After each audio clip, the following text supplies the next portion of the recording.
namoonni yeroo baay'ee gufuu ka'an jiru nan beeka. Keessumaa yeroo naan itti mana barumsaa miila kiyaan kutaa tokkoo kaasee aga kutaa torbaa ga'u miila kan godhu deemeen baradhan ture qottee gootiin. Har'a garuu bakka namni barumsa biyyoolessaatiif qophaa'etti bakka na sammuu kan koo qormaataaf qopheessutti ati jaarsa na qopheessitamoo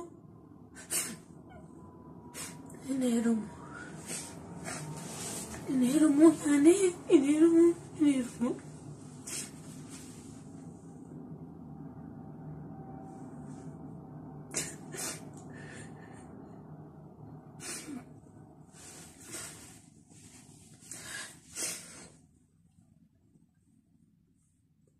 Ambaradhuun koo bakka guddaa ga'uuf malee gad deebi'ee daraa abiddaa barsuuf miti. Beekkatee gofoon jalaa dide gofoon anaan na qabattee na sakaarta bilbileen itti mamalee bilbileen itti mamalee.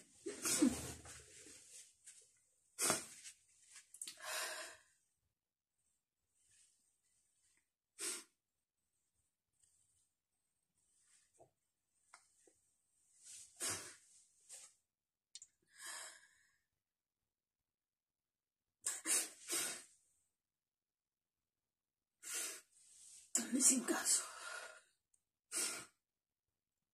May kurmata retiralata.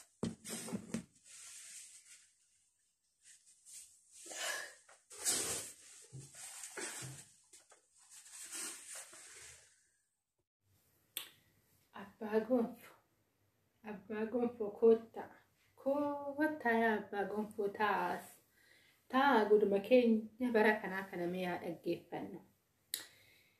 Ani kan jedhu bara keenyaa sani homummaa haati teenya waan akkana kanatti dubbanne bara ati waraqata ergattu yaa abbaa gonfoo koo waanuma takka quba irraa hin qabu waan hundaa dubbatanii fixanii warri jaarsaa ugaa dhufu achi gaada tollaa ariitti haatiti maaliif na ariitti harmeentoo maali jedhee kana dhufa jedha.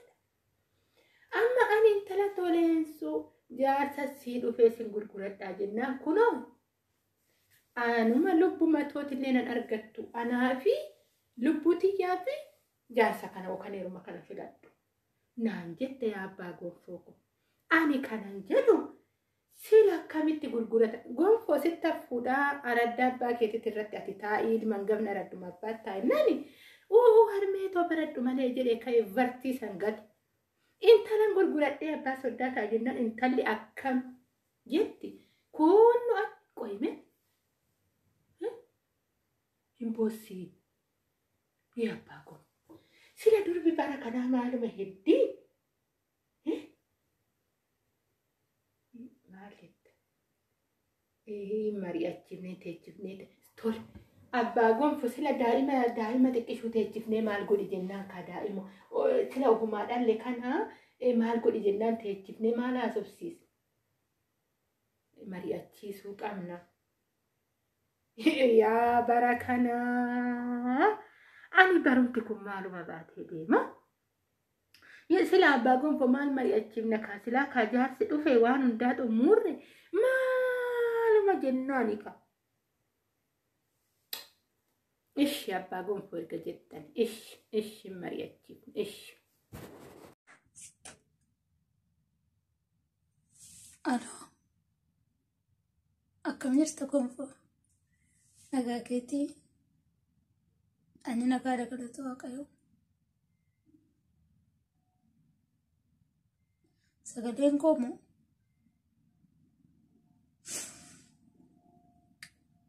harmeedhaan waliin lolli. Garus neeruuti sanaan jettee maaliif godha?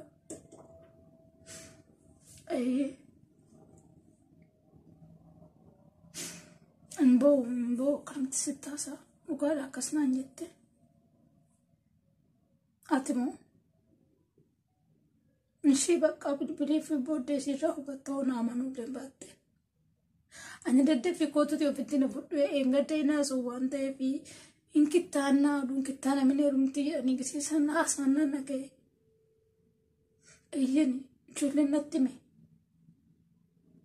Dafii na fudhu biratti akka koffii keetti jalaa baasanitti jalaa na baasi harmee jalaa na baasi. Duraan sirraan fagaadhuun jedhee garuu ofirraa na fageessuu barbaaddu waan ta'eef dafiitii kootu yookaan ishee wajjin hin dubbaddu. Ishee ati bilbilee feetti. Ani immoo si malee homaa hin qabu nan dhiisinii. Akkasii malee homaa hin qabne hin beektaa miti.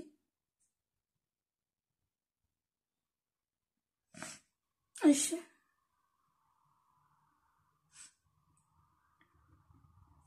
Video banuu.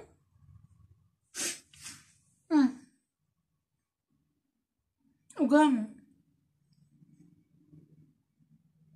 Ana kolfoo arguu barbaadda. Yookas ta'e kootuti harmeetti himee. Ishee. Anillee baay'een si jaalladha. Dhimmichi immoo dhimmi ariifachiisadha dafi. Ishee bakka. Ishee. Qorumsa gaarii siif haa ta'u.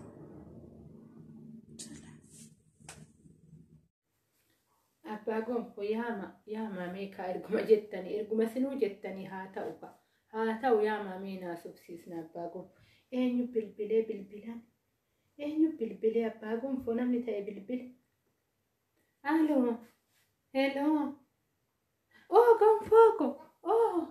gonfooko oduma si barbaadu bilbilte gonfooko dhanuyyuu nan bilbila jedhee tanani kuno maalii keessanii barrii moo maal jettaanii kuno maalan beekaan kuno laabrarii yeni sa'e faanuma keessan kana haasa'uu dadhabe silaayyuu ani yaa gonfooko isa san jiraadhitti taadhee tana nanuyyuu sittan haasa'a jedhee tanani nagumaa miti maal qarshiidha barbaadde gonfooko lakkii maalinni maal barbaadde gonfooko si'uu yaade mee maaloo akka duraan kunu maalii keessatti naa ergitu sannaa ergimee suuraa kee yaalma koo si'uuyyuu yaade lakki maalinni ree naguma bilbilte lakki leensunnaa bilbile leensussi bilbile baga gammadde jaarsatu dhufeefi gonfooko warri akkamii seete gonfooko ila warri akkamii seete hoolonni isaanii kophaatti tiksee qabdi qotiyyoon isaanii kophaatti tiksee qabdi saawwan isaanii kophaatti tiksee qabdi faradoonni isaanii kophaatti tiksee qabdi gonfooko warra akkanaa kana keessuma buute carra qabeetti talitii carra qabeetti manallee katamaadhaa hin qaban warri warra gaariidha gonfookoo akkas soorii maala soora gurbayyo fardamoo qotiyyoomo kan gaafa cidhaa qallumo lakki gonfooko sangaa soorrusumaa bikaa ilma hangafaaf sangaa qalan lakki mee kan ishii ganumatti mari'anna maal akka qalluufi barri ganaatti mari'adha gonfookoo maala sooraree afaanuma keessan kana ani wallaan ani kanan beeku soorii jechuun sangaa qotiyyoo farda kan biraa maal soolan silan tala manatti soora maalaadha too durbi mana teessu shaggaa miti maala manatti soora afaanuma keessan kana ofuma lafuma kaaneetuma timirtii san isin galchineetuma kana nutti haasoftanin nan dhufa ishi kootu yoom dhufta qarshii koo qabachuu battisiifan erga koottumee walma bira geenyetu maasofna lakki gonfooko intalli mana teessu ani intala too manaan baasuu ati dhiira taatefanii vartii sassi galche vartii san kanatti galcheef ati dhiira taateef yaalmako ani durba manaan baasu ani durba gurguru malee lafaa ta'e hin baasu mana dhuftullee nagaa gaafatta malee ani gaafa tokko katamaa fuutee baatee maalinni kan kaawwatta sun kun amma immoo dhiiftan kan duraan kaawwannu sani maalidha inni maqaa isaatuyyuu maalii jettiyyuu leensuuti isuma sanuu gaafa bittuufi ani kophaasi amanee wajjin gallakkisu odoon talatoon dingat marka kiisii keessa godhattee shirbii odootu intalatoon na jalaa odoo fudhatanii maalan godha ani kun bishaanuma asii waraabsisiifadhu talatoon ani intala durbaatii baay'een eeggannoo godha yaa gonfooko ati kootu hin mari'annaa yaa gonfookoo ulfina intala durbaa gurgurachuuni kabajaan dhufanii namarraa fuudhuuni kuni kabajaa caalu nama carra qabeessatti intala ofii gurgurata yaa gonfoo kanaafuu kootu illolaayii mucaan illee sila maal taate mucaa kootu mee kootu yaa gonfoo kootu qarshilloo qabaachuu baatte nan qaba siifan qarshii gaman qaba nan qaba gonfoo siifan erga qarshilloo barbaade kootu yaa ayyaana fi abbaa gonfoo bara kana keessa maaluma ta'an akka durba sin gurgurachuu hin dandeenye ilmatti fuudhuu hin dandeenye.